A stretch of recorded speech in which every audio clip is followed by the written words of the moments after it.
capítulo 2, verso 8 al 10. Esta no es una iglesia de gente de paso, que tratamos de dar un mensaje para que todos se pongan contentos y sigan su camino. Esta es una comunidad, es una familia. Estamos siempre los mismos y nos vemos siempre los mismos, y gloria a Dios cuando se añaden a esta preciosa familia un número más grande de hijos de Dios. ¿Amén? Efesios 2, verso 8 dice: porque por gracia sois salvos por medio de la fe, y esto no de vosotros, pues es don de Dios, no por obras, para que nadie se gloríe.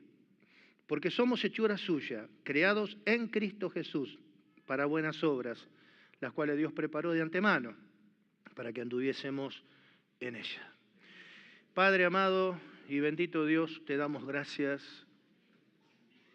por este precioso lugar que tú escogiste y por estas preciosas vidas que introdujiste por estas puertas para llevar a cabo tu propósito, mi Dios.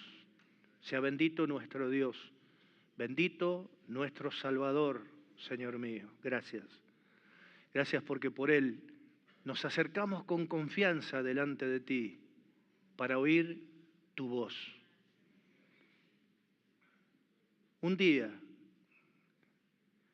correrán de un lado al otro y traspasarán los mares buscando palabra de Dios y no la hallarán. Hoy estamos en tu presencia para oír lo que tú tengas que decirnos. Y no hay argumento, ni palabra, ni pensamiento, ni opinión. Solamente la opinión honorable de nuestro Dios, que intenta llevar a cabo su trabajo y su propósito en todos y cada uno de nosotros. Sea sometida bajo el poder y la autoridad de la Iglesia toda fuerza contraria, Señor mío. Y avergüéncense a una los que van en contra de tu propósito y prosperen y sigan adelante, Señor mío, los que están en armonía con lo que tú vienes hablando para que se lleve a cabo el propósito de tu voluntad. Estamos todos aquí delante de ti para oír lo que tengas que decirnos. Tú eres el creador, eres el dueño, tú eres soberano en los cielos, en la tierra y debajo de la tierra. En todo lugar se hace solamente lo que tú quieres y mucho más en medio de tu pueblo redimido, la iglesia, que no tiene nada que ver con estos cielos, con esta tierra, ni con lo que hay debajo de la tierra, sino que es tu reino asentado en un lugar donde el gobierno es del maligno. Porque el mundo entero está bajo el maligno y aún así tu soberanía está sobre él también. Estamos aquí en tu presencia para oír lo que tú tengas que decirnos. Habla, mi Dios, que tu pueblo oye y sea a ti la gloria por todos los siglos. Amén y amén. Y damos un aplauso fuerte al Señor. Gloria a Dios. Gloria al Señor. Tomen asiento, mis amados hermanos.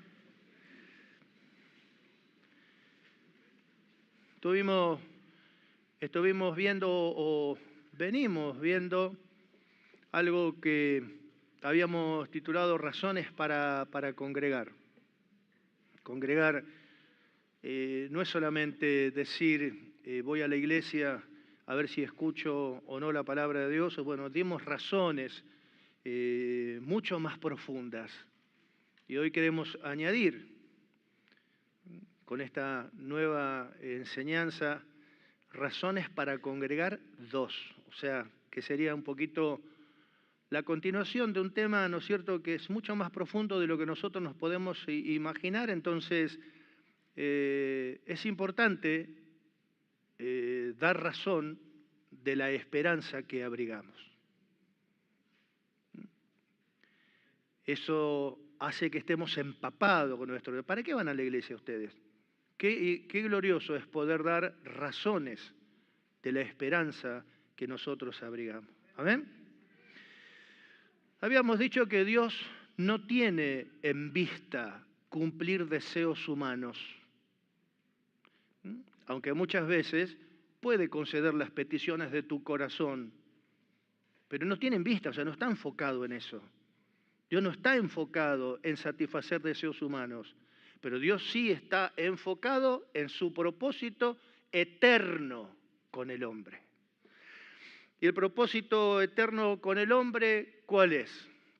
En 1 Corintios capítulo 15, hablando de Cristo, dice, todas las cosas se someterán a Cristo.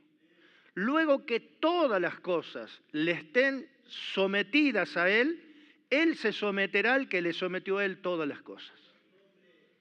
Así va a terminar todo. Todo será sujetado debajo de sus pies. Todo será sujetado debajo de sus pies. Y cuando todo le esté sujeto, ¿qué pasa con Dios? Seguramente que Cristo, por ser quien es, jamás va a decir, ahora listo, está todo sometido bajo las plantas de mis pies. Y Dios se queda sin nada. ¿Dios de quién es Dios? Pero de su voluntad, porque tiene la misma esencia del Padre, se someterá al que le sometió a Él todas las cosas. ¿Para qué? Para que Dios siga siendo Dios en todo. Qué tremendo a veces cuando un padre por alguna razón le puede llegar a poner las propiedades a nombre de un hijo y después cuando todas las cosas están en su poder ya no reconoce más a nadie. Y no solamente eso, a veces vemos crímenes de hijos en contra de los padres para sustraerle el dinero o apurar su muerte para poder recibir una herencia. ¿Qué diferencia? ¿Qué diferencia con aquel que quería subir y ocupar el lugar que tiene Cristo? Simplemente por una cuestión de egoísmo, de mezquindad, de tener todo bajo su poder. Sin embargo, miramos a Cristo. Dios le sujetará a Él todas las cosas, y cuando todas las cosas le estén sujetas, Él se sujetará al que le sujetó a Él todas las cosas. Bajo este mismo principio, porque estábamos hablando que el ojo de Dios, el enfoque de Dios, está en su propósito eterno que es con el hombre, reinando en la tierra, bajo este mismo principio. Porque el hombre fue puesto en la tierra más que un rey, porque señoreaba sobre las aves de los cielos, sobre los peces del mar y sobre todo lo que estaba en el... Señoreaba, sojuzgaba y señoreaba, mucho más que un rey. Porque un rey pecador no tiene esa potestad que tenía Adán y Eva en su condición humana santa. Pero era bajo ese principio. Dios le sujetó al hombre todas las cosas. Señoreaban las aves de los cielos y vos preguntáis, ¿cómo haría? Y bajaba el águila, no sé, señoreaba, se ve que sí. Siempre pienso, y no tengo respuesta ahora porque después lo sabremos, ¿cómo señoreaba sobre los peces del mar? En la fosa de las Marianas hay 11 kilómetros de profundidad. Caminaba en el agua, llamaba al pez. El pez salía, porque señorear, ¿qué es? Hacer lo que quiere con. ¿Cómo sería? Bueno, no importa. Lo que sí es que Dios le había sujetado al hombre todas las cosas en la tierra y el hombre estaba sujeto al que le sujetó a él todas las cosas. Bajo ese principio. Bajo ese principio. Por eso en el libro del profeta Malaquías, en el capítulo 2, dice, ¿por qué Dios hizo un espíritu habiendo abundancia de espíritu? Porque buscaba una descendencia para Dios. Dios busca una descendencia para Él. Que la partera diga, le haga así al niño, diga, dio a luz un hijo, no significa que los padres lo den a luz, por ahí lo dan a las tinieblas, que es lo más probable. Pero ¿por qué hizo uno? ¿Por qué del matrimonio hizo uno? Si hay un montón de espíritus, ¿por qué hizo uno? Porque buscaba una descendencia para Dios. Por tanto dice, no seas desleal para con la mujer o para con el hombre de tu juventud. No seas desleal. ¿Qué sucede? Que cuando el engaño y la mentira toma control en una relación, ya no nos estamos mirando cara a cara con la verdad, sino con mentira y engaño. Y cuando nos miramos cara a cara, con mentira y engaño, no están generadas las condiciones para que el ambiente, para que surja un hijo conforme a la voluntad de Dios. ¿Qué pasa con los niños cuando escuchan los comentarios de los padres? Los comentarios malos, porque nunca se comenta de la palabra de Dios, sino que se comenta de lo que hizo, de lo que le dijeron y no sabe lo que pasó. Y los chicos escuchan y se crían escuchando eso. Porquería, peste, engaño, mentira. Después cuando se hacen adolescentes y empiezan a tener 15, 16, 17 años, tráelo a la iglesia. Pero si se da el ejemplo de que solamente se honra a Dios hablando la verdad, los chicos también escuchan, vos no te das cuenta. Yo era muy chiquito cuando me movía en la fábrica de mi papá, que fabricaba sillones de jardín. Y había gente que trabajaban ahí, me acuerdo como si fuera hoy, que pensaban que yo, porque era tan chiquito así, no entendía lo que decían, pero yo entendía, hablaban mal de mi papá. Si tenían razón o no, no sé, tal vez tenían, tal vez no, no importa. Pero yo entendía bien lo que decía, sabía, los miraba y decía, este está hablando mal de mi viejo. ¿Por qué hizo uno? ¿Por qué en el principio la llamó mujer idónea? Porque significa cara a cara, con la verdad, porque el engaño y la mentira no existían. Cara a cara con la verdad. ¿Para qué? Y para la misión que Dios nos ha encomendado. O sea que el hombre tenía que crecer en el seno de una familia que generara las condiciones propicias para que salga un hombre de verdad. Como no existía el engaño ni la mentira, las condiciones estaban dadas. Luego era que ese hombre creciera en su familia. No que creciera en edad, no, que creciera en su familia, porque en el matrimonio se crece. Porque no es la misma relación en el matrimonio cuando tenés 20 años que cuando tenés 30, 40, 50, las cosas. O sea, uno crece en la unidad. Para luego crecer en sociedad. Porque uno también comienza a agarrar la calle, a trabajar, a entrar y a salir, y uno comienza a crecer en sociedad. Comienza a comprender cómo son las cosas.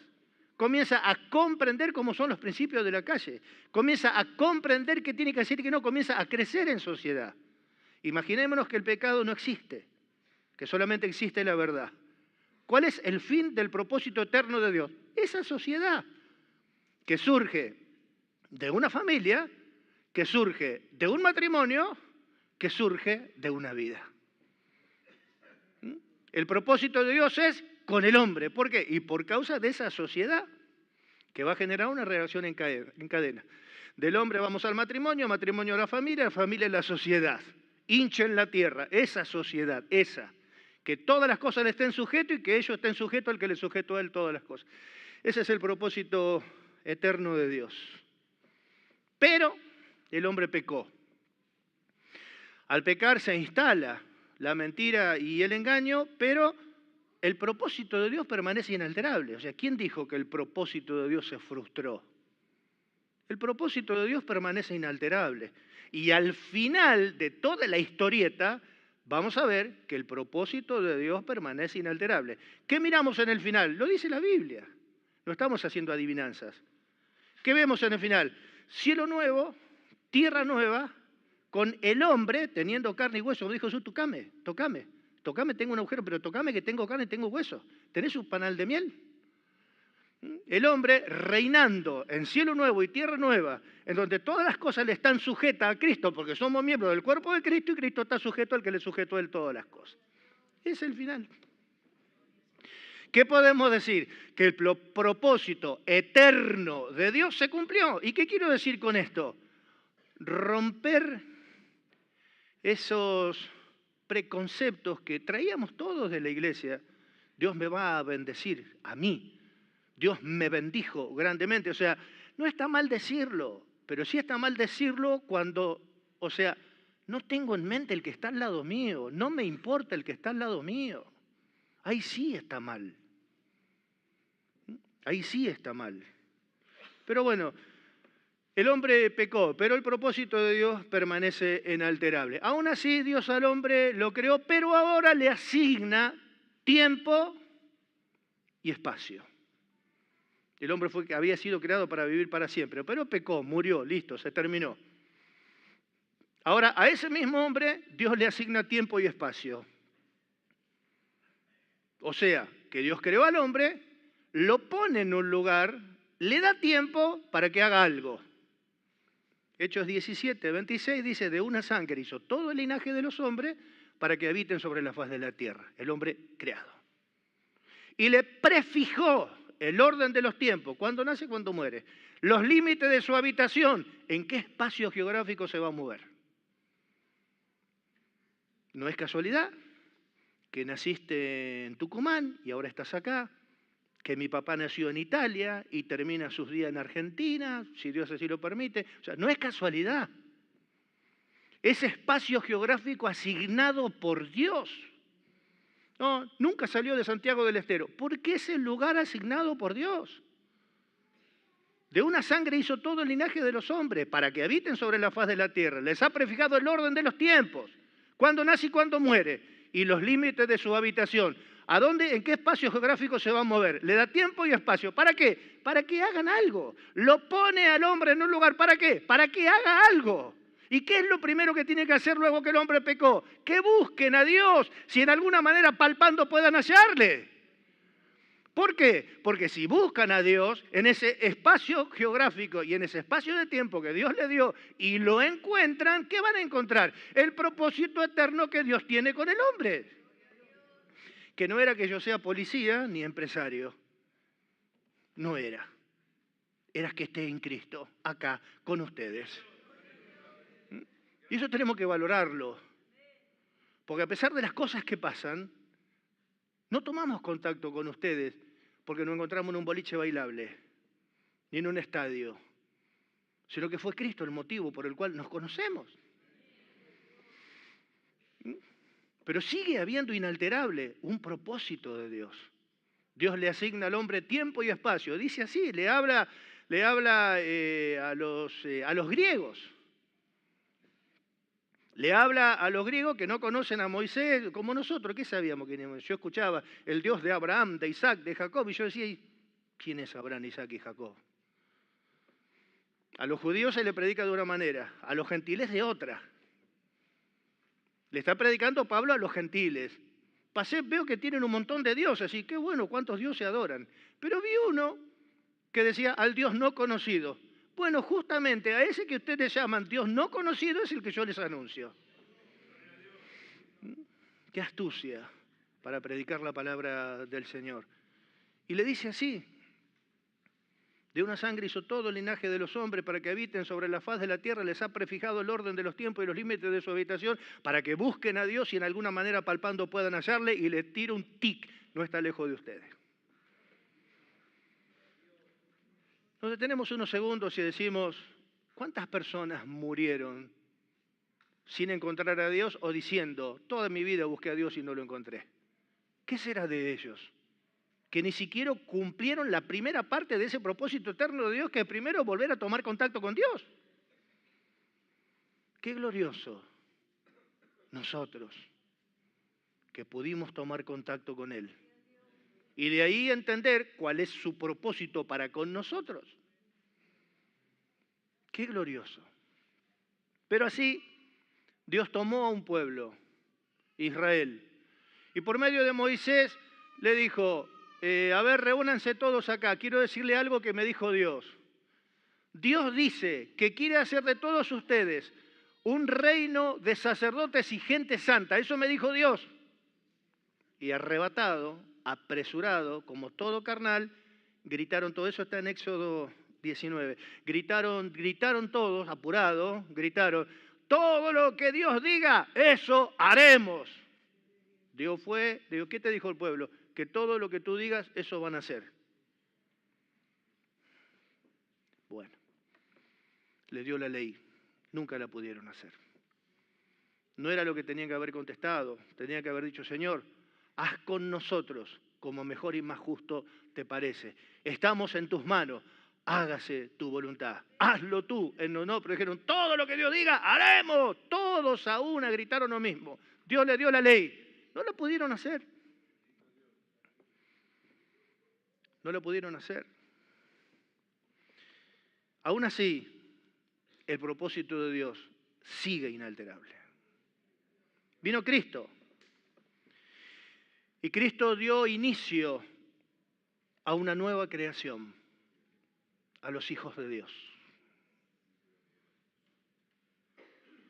Recordamos que Dios al hombre lo creó, lo puso en un lugar para hacer algo. Sintetizamos todo eso en todo el propósito eterno y misterioso de Dios. Dios lo creó, lo puso en un lugar para hacer algo. Bueno, vino Cristo, dio inicio a una nueva creación, la creación de los hijos de Dios, y se trata de un hombre diferente. ¿Es judío? No, ni judío ni griego. ¿Es blanco, es negro, es amarillo? Ni blanco, ni negro, ni amarillo. Es una nueva creación. ¿Y quién es el papá? No es nacido ni de carne, ni de sangre, ni de voluntad de varón. ¡Wow!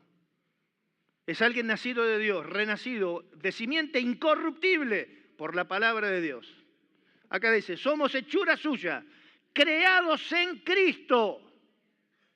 No está hablando acá de mi papá y de mi mamá que me trajeron a este mundo según la carne que están sentados acá. No está hablando de eso. Está hablando de una nueva creación. El advenimiento de los hijos de Dios, los cuales no son nacidos de carne, de sangre ni de voluntad de varón, sino de Dios.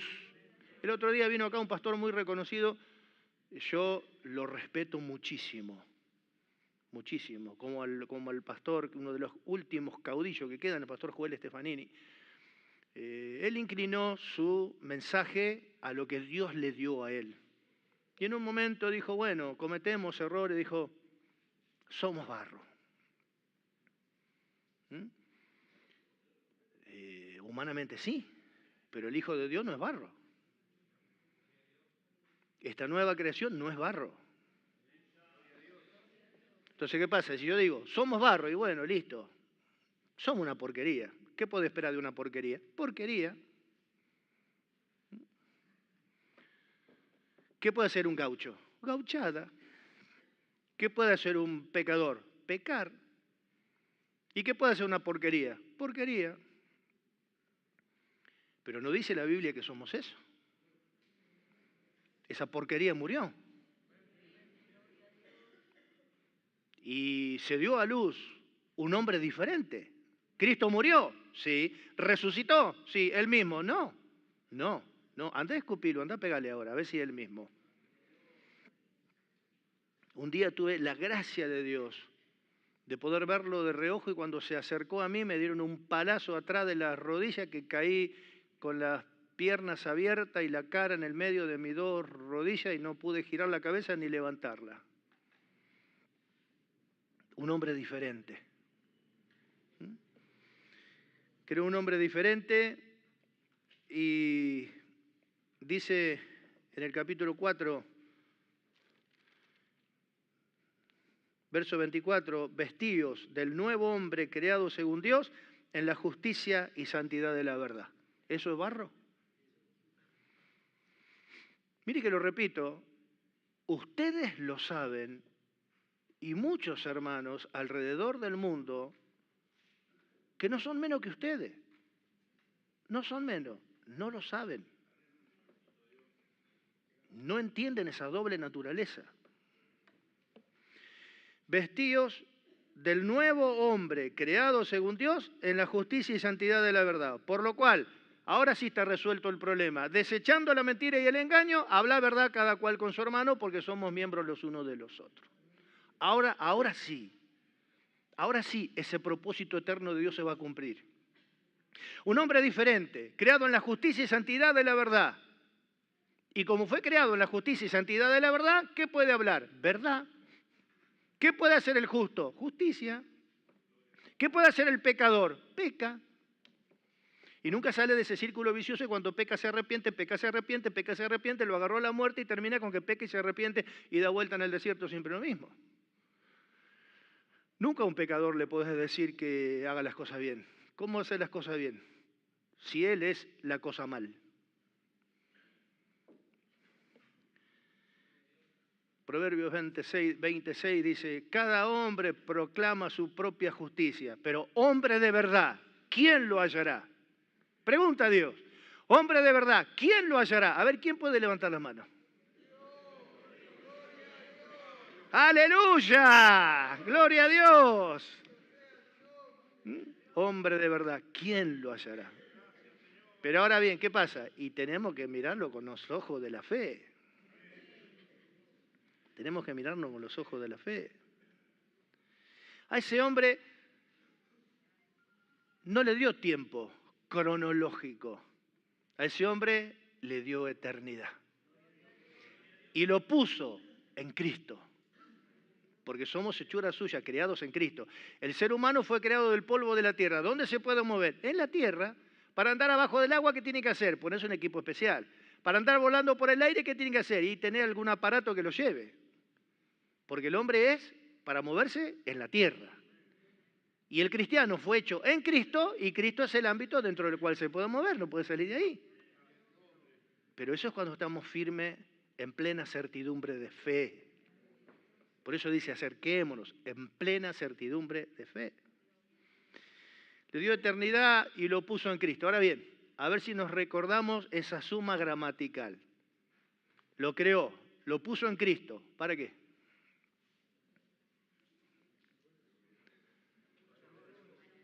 Para hacer algo.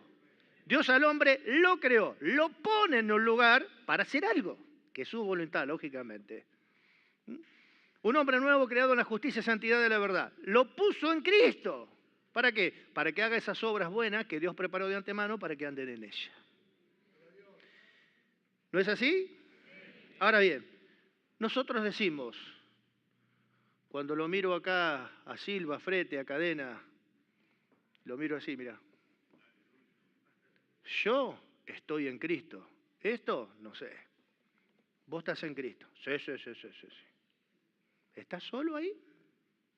Porque hablas de una manera como que vos estarías solo. Como decían los judíos antes, no te acerques a mí porque soy más santo que tú. Yo.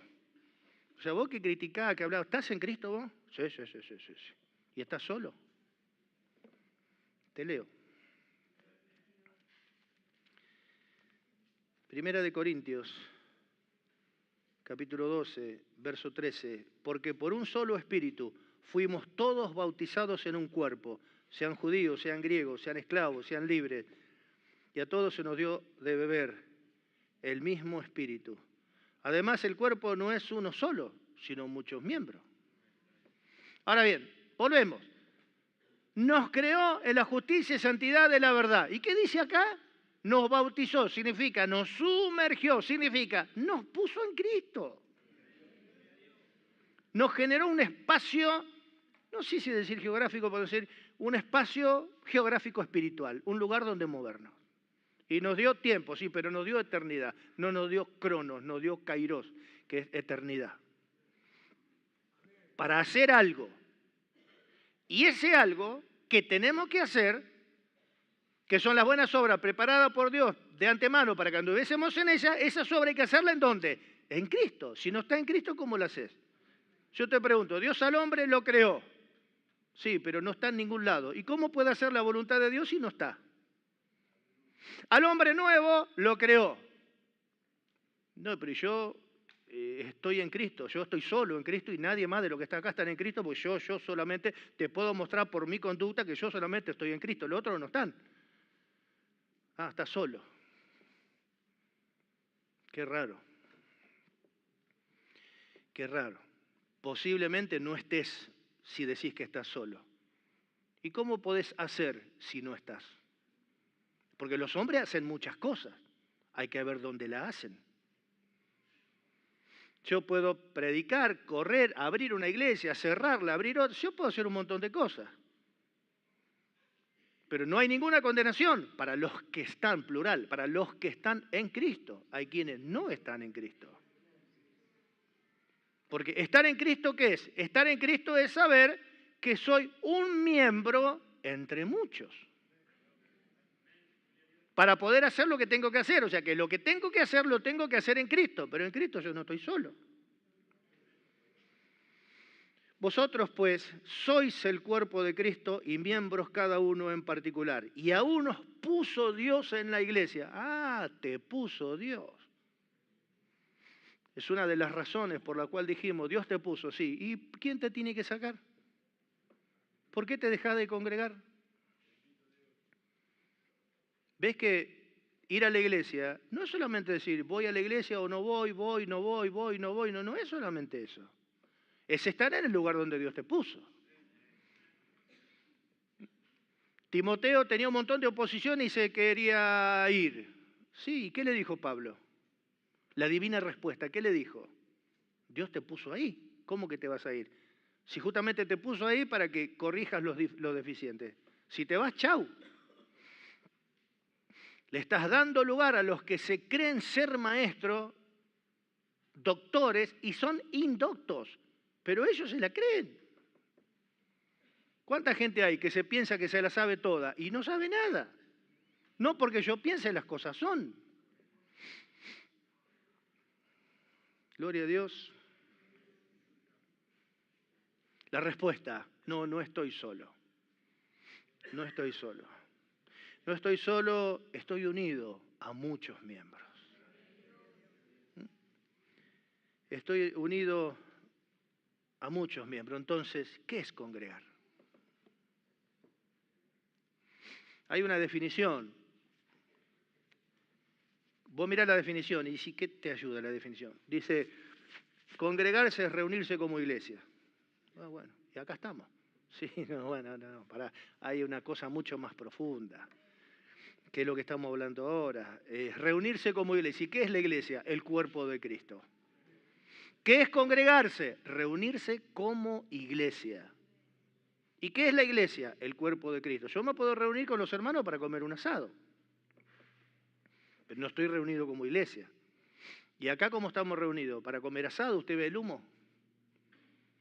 Estamos reunidos como iglesia, ¿o no decimos así? Me voy a la iglesia, porque nosotros somos la iglesia, no las paredes. ¿Qué es congregarse? Reunirse como iglesia. ¿Y entonces cómo voy a dejar de congregarme si yo soy la iglesia?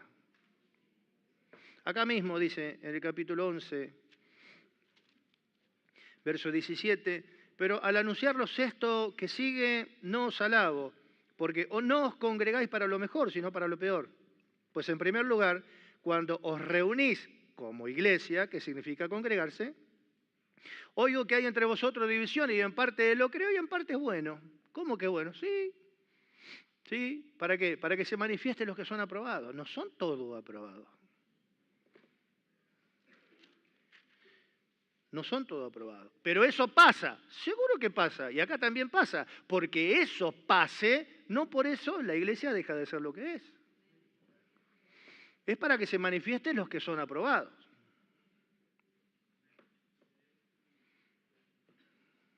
Solo, no soy cuerpo. Solo soy un miembro en particular para desempeñar una función específica. Se hicieron carteles por las iglesias en una oportunidad, algo que me habló el Señor. Como siempre, escribiendo me llevó las manos y quedó un cuadrito ahí que lo hice poner en todas las iglesias, que dice, una iglesia sana, el título. Una iglesia sana existe por la unión de sus miembros, ubicado cada uno en el lugar asignado por Dios y desempeñando una función específica. Ningún miembro puede trabajar sin la asistencia de otro miembro. Ningún miembro puede despreciar la actividad de otro miembro. Si mi antebrazo desprecia el servicio de este brazo, no se puede mover. Si mi pantorrilla desprecia el trabajo del muslo, no puede ser pantorrilla. La pantorrilla es pantorrilla cuando está metida en el cuerpo, y si no, no es nada. El cristiano está congregado y está en Cristo cuando entiende el funcionamiento del cuerpo, y si no, no es nada. Pues ya lo habíamos explicado. Una cosa es que yo tenga a Cristo en mi corazón y otra cosa es que yo esté en Cristo. Y no hay ninguna condenación, no para los que tienen a Cristo en el corazón, que hacen lo que quieren, sino para los que están en Cristo, que no hacen lo que quieren, sino lo que la cabeza dice. Y los que están en Cristo no están solos. Son un miembro en medio de muchos.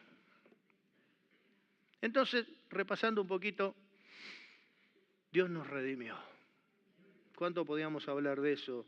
Y nos dio un nuevo nacimiento. Y el tema es que a los que redimió y le dio un nuevo nacimiento, entre los cuales hay muchos, ¿qué es lo importante?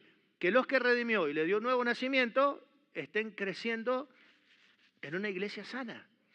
O sea, que estén generadas las condiciones para que demos a luz hijos de Dios como iglesia. Pero si yo ando pudriendo corazones, no estoy generando las condiciones necesarias para que salga un hijo de Dios sano.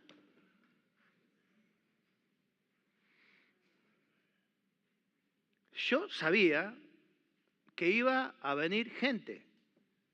Y también sé, porque mi pastor me lo dijo, que una vez que el lugar esté lleno, para que venga más gente, tienen que estar preparados lo que están. Porque las ovejas son de Dios y no va a mandar Dios a su pueblo a un matadero. Entonces, primero hay que mirar el crecimiento individual y después el colectivo, que es más importante. Es más importante, viene un alma nueva. Mientras esté conmigo va a estar todo bien. Mientras esté con él va a estar todo bien. El problema es cuando se junta con vos, a ver qué le decís. Y cuando pasa con el otro. Ese es el tema. Esos son los colaboradores que estamos buscando. Eso es lo que necesitamos. Hay un problema, bueno, escúchame, hay un anciano, hay un apóstol, hay ancianos, y bueno, eso que se arreglen ellos, que me voy a poner a hablar yo, si no, yo no lo voy a poder arreglar. Pero nosotros vamos para otro lado. Nos redimió, nos dio un nuevo nacimiento para que a los niñitos de Dios le demos un buen ambiente. Hay hermanos nuevos que vinieron, hermanos de otras congregaciones que descubren un lenguaje diferente, un propósito diferente, un culto diferente.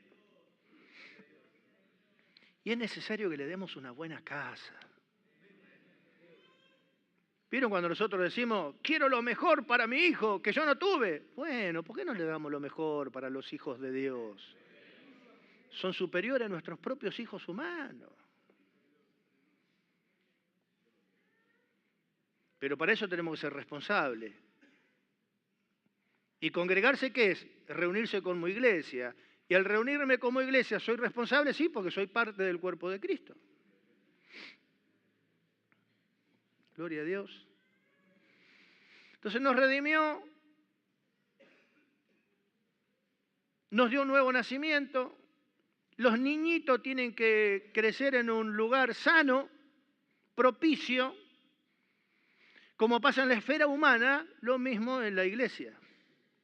Mucho más todavía en la iglesia. ¿Para qué? Para que después se puedan acercar en plena certidumbre de fe y ocupen el lugar a donde Dios los puso para que desempeñen la misión que Dios les encomendó. No dejando de congregarnos como algunos tienen por costumbre, porque si pecaremos voluntariamente, sí, ¿a qué se refiere cuando dice pecaremos voluntariamente? Porque se está refiriendo a lo que termina de hablar. No, yo me voy. Timoteo también se quería ir. ¿Y eso qué significa? ¿Que está bien? ¿Es voluntad de Dios o voluntad tuya? No, es voluntad tuya, entonces no es voluntad de Dios. Y si es voluntad tuya y no es voluntad de Dios, ¿cómo le llamas a eso? O eso no es errar, o no es pecar. Ponelo en fino. No digas pecar, ponelo en fino. Errar.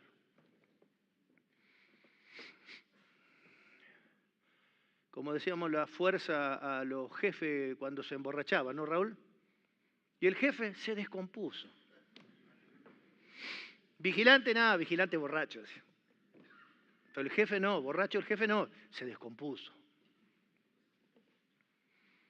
Pero llamemos las cosas como son, no dejando de congregarnos, como algunos tienen por costumbre. Porque si pecaremos voluntariamente, lo dice todo en el contexto.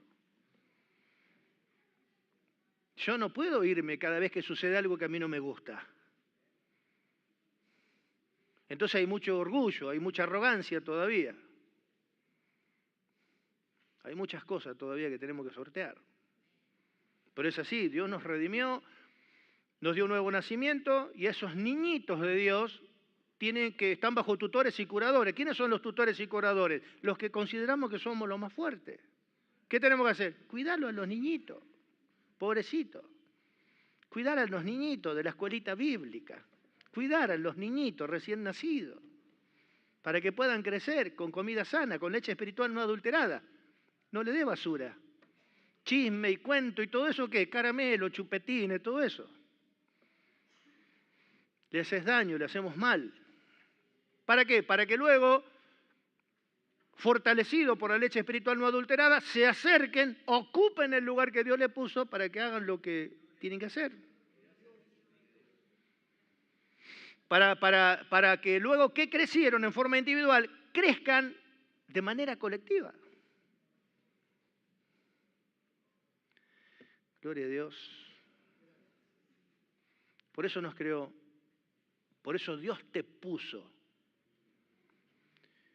para hacer lo que tenemos que hacer. ¿Qué es entonces congregar? Hay una responsabilidad colectiva que depende de una responsabilidad individual. Por ejemplo, yo no soy responsable de mi salvación, pero te quiero ayudar. ¿Y qué voy a ayudar? Yo no soy responsable de mis cosas. Es lo mismo, ¿viste? Cuando alguien no es responsable de una herramienta que compra, la deja afuera, la rompe, en lugar de desenchufar el cable le pega el tirón, arranca el enchufadero con todo. Si no, vos le prestás tu herramienta y te la rompe igual, porque si no cuida lo de él, no va a cuidar lo tuyo. El que no cuida su salvación, no va a cuidar la tuya. Entonces el crecimiento colectivo depende también de la responsabilidad individual. Cuando nos comparezcamos al tribunal de Cristo, ahí nos vamos a dar cuenta. Porque no porque yo piense y yo quiera divagar detrás de mis pensamientos, las cosas son. Ahí va a salir todo lo bueno que hicimos y lo bueno que pudiendo haber hecho no hicimos, también en función colectiva. Por eso es que nosotros venimos a la iglesia por familia, mi hijito, mi mujercita, mi hijito. Sí, está bien, está lindo, está bien, lo manda la Biblia. Pero entendéis que el que está al lado tuyo no es menos que vos, es un miembro del cuerpo de Cristo también. Por eso los grupos, para interactuar, para que uno hable con otro hable con otro, sin engaño, sin mentira, con la verdad. Gloria a Dios. Congregarse no es solamente escuchar la palabra de Dios, congregarse es escucharte y poder ayudarte. Y muchos hermanos acá son testigos que en el día de culto me dice, pastor, tengo un problema, que le dice, no, mira, no, en el día de culto no. ¿Por qué? Porque no te puedo escuchar. ¿Qué querés? ¿Que te diga cualquier cosa para sacarte de encima? ¿No querés que te diga cualquier cosa? No, pastor, por favor. Bueno, entonces si no querés que te diga cualquier cosa para sacarte encima, como dicen, bueno, sí, hermana, sí, hermano, estaremos orando. Listo, ya está, eso es el consejo, estaremos orando. Todos dicen lo mismo. En un momento que no sea de culto, yo me siento, te escucho, pienso y veo qué te digo. Congregarse no es solamente ir a la iglesia y escuchar la palabra de Dios, es poder escuchar y ayudar. Pero también es que te escuchen. También es que te escuchen. O vos pensás que yo no necesito que me escuchen, a mí también. ¿Por qué los reyes tenían consejeros? Y tenían que ser ancianos, gente con experiencia de vida. Porque necesita que lo escuchen. ¿Por qué? Por la responsabilidad que tiene. Ahora, ¿qué pasa si yo por la responsabilidad que tengo necesito que me escuchen? Ponele que me pasa eso. Por la responsabilidad que tengo necesito que me escuchen, sí. Bueno, habla con fulano, no, con ese no puedo hablar. No, tampoco no puedo hablar. Habla con aquel, con ese sí puedo hablar. Pero con este no puedo hablar. Porque no le tengo confianza porque lo vengo mirando, lo vengo observando y no puedo, porque me va a decir cualquier verdura. Y yo necesito que me ayuden. ¿No necesitas vos que te ayuden? Vos fíjate que hay quienes están floreciendo, pero nunca te piden ayuda. ¿Por qué piensan que yo siempre le digo a los pastores, tienen que estar acá en la iglesia central, que es la raíz de donde sale todo? Pero yo digo, ¿pensarán que pueden llevar adelante la congregación solo? Pero cuando se le arma un lío que se le escapa de la mano, llaman. Entonces, ¿cómo tengo que hacer yo con los que me menosprecian o menosprecian este lugar? El otro día me invitó un pastor de una de nuestras filiales. Me invitó, sí. Y yo le contesté, digo, mirá, hace como 2 meses que no te veo que no venís a la iglesia central. No, se me rompió el coche, se me pinchó una goma. Pues 2 meses tener el coche pinchado, con la goma pinchada, con el coche roto. O sea, no tiene valor para vos estar acá. Y tengo testigos acá. Y uno de los testigos más importantes es mi esposa, uno de los que más sufrieron en mi casa, junto con mis hijas. Todos los jueves, todos los domingos, con todos los hermanos que podía arrastrar, los llevaba a la iglesia central. Y todavía están acá mis testigos. Y hay veces que lo llamaba al pastor y digo, pastor, mire, el jueves no pude ir al culto. No, Pablito, te quería decir, che, vinieron un montón de hermanos de tu iglesia. Y fueron, pastor, porque yo los mando. Iban en coche, en colectivo, y de acá iban. ¿Por qué? Porque considero que cuando yo tenía un problema y lo escuchaba a mi pastor, iba más adelante que yo en el conocimiento y la sabiduría. Y era verdad. Porque más de una vez me quedé, pastor, yo la verdad no lo pensé así. Entonces, sostenía que la fuente para el crecimiento de José Cepaz, para mí, es la iglesia central. No solamente los domingos para quedar bien, 2, 3 domingos por mes. No, todos los jueves y todos los domingos. Ahí está mi esposa. Los domingos salía a las 9, 9 y pico de la mañana. Y hay veces el pastor quería que nos quedemos a comer y si no se enojaba. Volvía a mi casa a las 5, 5 y media de la tarde. A gata con tiempo de bañarme y venir a hacer el culto acá. Años, no días, años. Por eso que ahora termina la reunión, le digo, muchachos, ¿se quieren ir? Sé que ustedes también tienen familia y que lo están esperando en la casa, porque en la casa no precisan al evangelista, pastor, ni maestro de la palabra, ni profeta, necesitan al marido, necesitan al padre, necesitan a la hermana, necesitan... Por eso es que no lo hago, porque yo lo viví.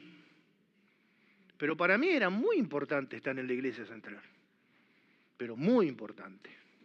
Me llevaba a los músicos, me llevaba a todo, compartíamos alabanza todos los jueves y todos los domingos. Raro el jueves que faltaba. Pero acá tenemos un montón de personajes que lo veo una década, como decía mi suegro, una década de muerte de obispo. 50 años que estaba en la Argentina y nunca había aprendido a hablar español. ¿Cuántos años hace que está en la Argentina? 50. 50 se dice, no 50. Nunca aprendió a hablar español. Gloria a Dios. Intento ayudar, intento abrir los ojos, intento que se enfoquen. Lo ocupo los domingos, para mí son días muy especiales. Son muy especiales. Congregarse es escuchar y ayudar, no perjudicar. Escuchar y ayudar es que me escuchen y que me puedan ayudar. Congregarse es una de las formas de manifestar a Cristo, una de las formas de manifestar amor. ¿Cuál es una de las formas más importantes de manifestar amor? Colosenses 2:2 dice, unidos en amor, hasta alcanzar todas las riquezas de pleno entendimiento. O sea que una de las manifestaciones del amor es la unidad. Yo amo al Señor, porque cuando veo a alguien, amo al Señor. Sí, está bien. Ese es tu amor privado, personal, para tu servicio personal tuyo. ¿Y dónde está la manifestación del amor? En tu lugar colectivo. Porque la manifestación de amor mío personal es ayudar a algunos si se quedó empantanado en la calle y lo hago por amor. ¿Y la manifestación de amor colectivo cuál es? La unidad. ¿Cómo manifiesto el amor de Cristo en mi casa? Eso lo hago yo. ¿Y cómo manifiesto el amor de Cristo en la iglesia? La unidad, la comunión. Y no empecemos a hablar de unidad y comunión, lo que significa. Dejémoslo. Pero una de las manifestaciones más importantes del amor colectivo es la unidad. Ahora, ¿qué pasa? ¿Qué pasa cuando una de las manifestaciones más importantes del amor es la unidad? ¿Qué trae? unidos en amor hasta alcanzar la riqueza de pleno entendimiento y descubrir el misterio de Dios el Padre y Cristo en quien están escondidos todos los tesoros de la sabiduría y del conocimiento. ¿Qué me contás? ¿Qué me contás? Así que por medio de mi servicio es para una función colectiva, hasta alcancemos, hasta que alcancemos. Congregarse, nos juntamos. No. Juntar en un lugar, se juntan las hojas por efecto del viento. Y las hojas se juntan, se reúnen en un lugar por efecto del viento, sin intención y sin propósito. El viento la junta. Los animales también se reúnen, pero por instinto, para protegerse de los ataques de los depredadores. Pero nosotros nos reunimos, no por instinto, nos reunimos por amor, nos reunimos con intención, nos reunimos con sabiduría, porque sabemos todo esto que estamos hablando. Por eso me congrego, porque lo hago con intención, lo hago con amor y lo hago con sabiduría, porque sé lo que produce. Promueve la unidad, estimulo a otros al crecimiento, promueve la comunión. ¿Qué es congregarse? ¿Dónde se llamó cristianos por primera vez a la iglesia? En Antioquía. Si miramos el trasfondo de la iglesia de Antioquía, dice que Pablo y Bernabé fueron enviados por lo que estaban en la iglesia central. ¿Cuál era la iglesia central? Jerusalén. ¿Quién era la iglesia central en Jerusalén? Jacobo, Pedro y Juan, que eran considerados columnas del cuerpo. Mandaron a Pablo y Bernabé a la iglesia de Antioquía. ¿En la iglesia de Antioquía había un salame? No, había un pastor. Y el pastor recibía a Pablo y a Bernabé. Lo recibía a Pablo y a Bernabé, porque lo mandaban los apóstoles de la iglesia central que estaba en Jerusalén. Amén.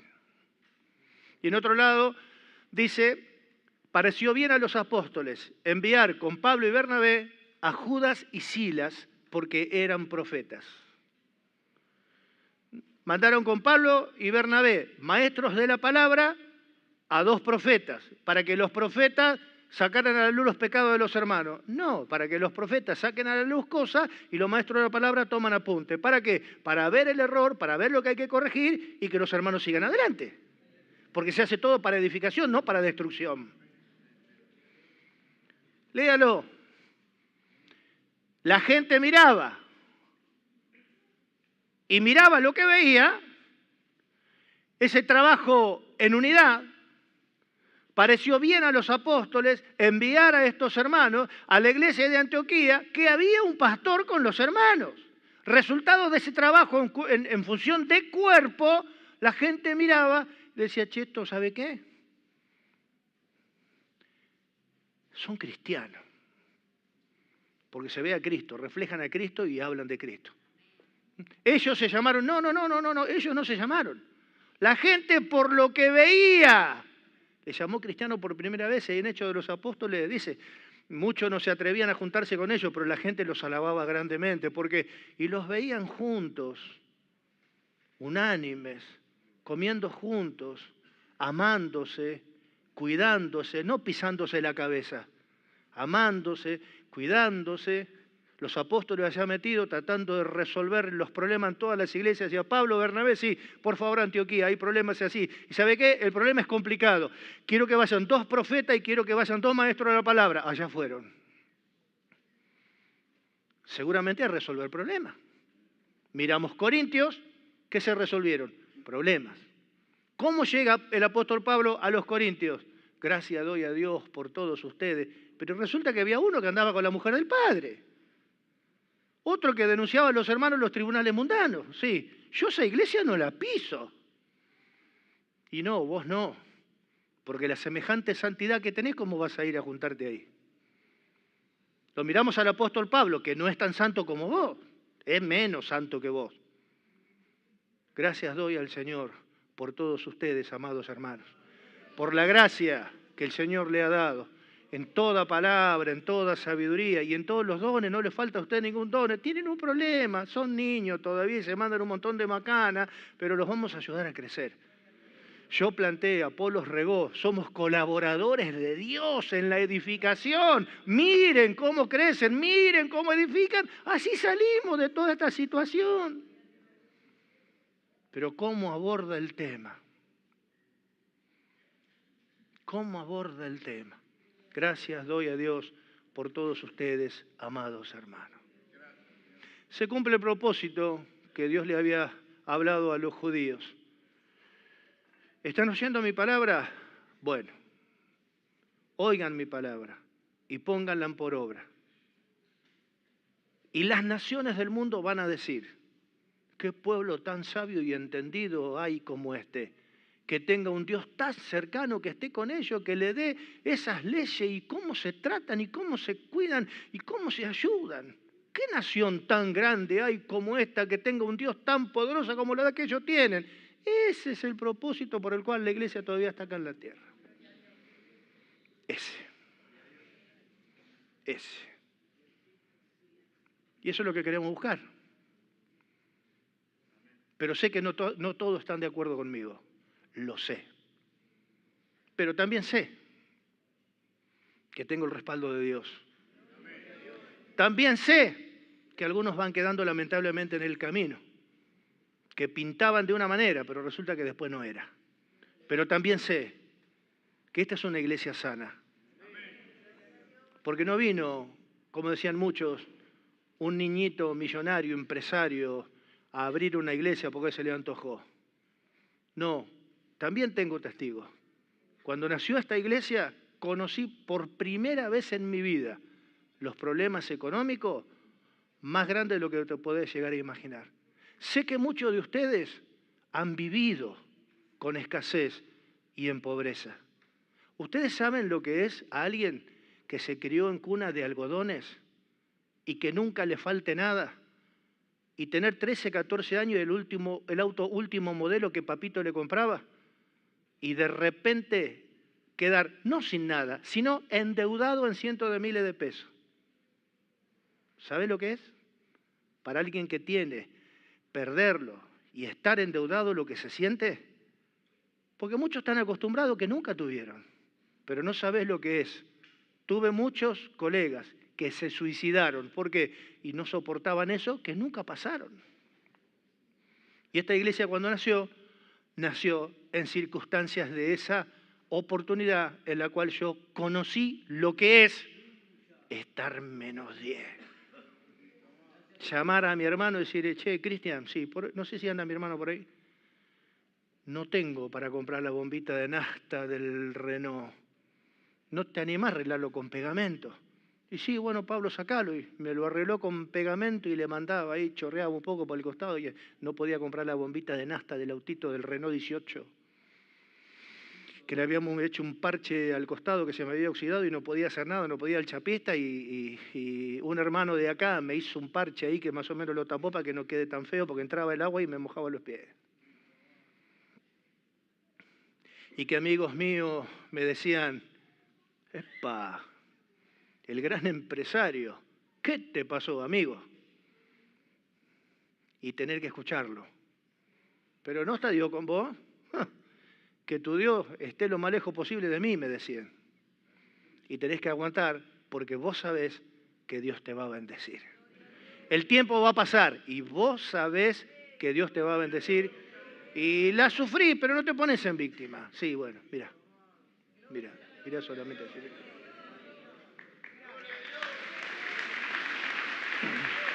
Gloria a Dios. Gloria al Señor. Última pregunta, y miro primero para acá. Última pregunta. ¿Me ayudan a generar un ambiente para que los niñitos nuevos que vienen crezcan sanos? Por ahí hemos recibido los palos nosotros para poder generar nosotros este ambiente. ¿Puedo pedirles un favor? Sí. Bueno, ahora tengo que hacer el martes una reunión de pastores para tener que dar explicaciones que no debería de tener que darlas. No tengo por qué darlas, porque cada pastor tiene que tomar lo que Dios está hablando y llevar a sus congregaciones para que los hermanos crezcan. Pero me obligan a tener que dar cuenta de ciertas cosas. Esta va a ser la última vez que lo hago. Lo voy a hacer el martes, pero va a ser la última vez que lo hago.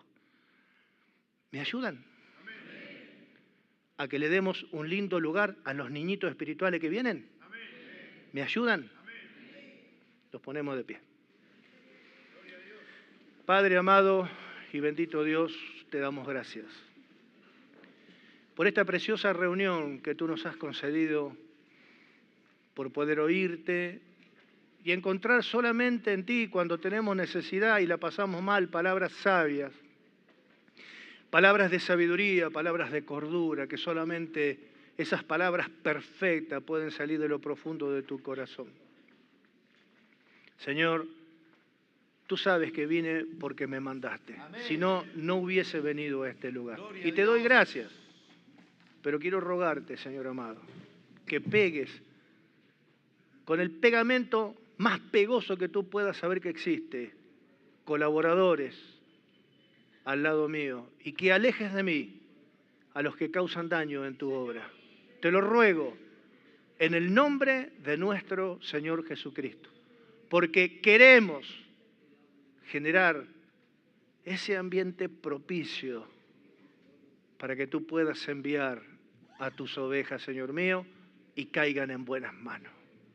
Creyendo que eras más de lo que te pedimos o entendemos, te damos a ti la gloria por todos los siglos. Amén. Y amén. ¿Y cuántos dan gloria a Dios? No se olviden de lo que hablamos, ¿eh? Sí.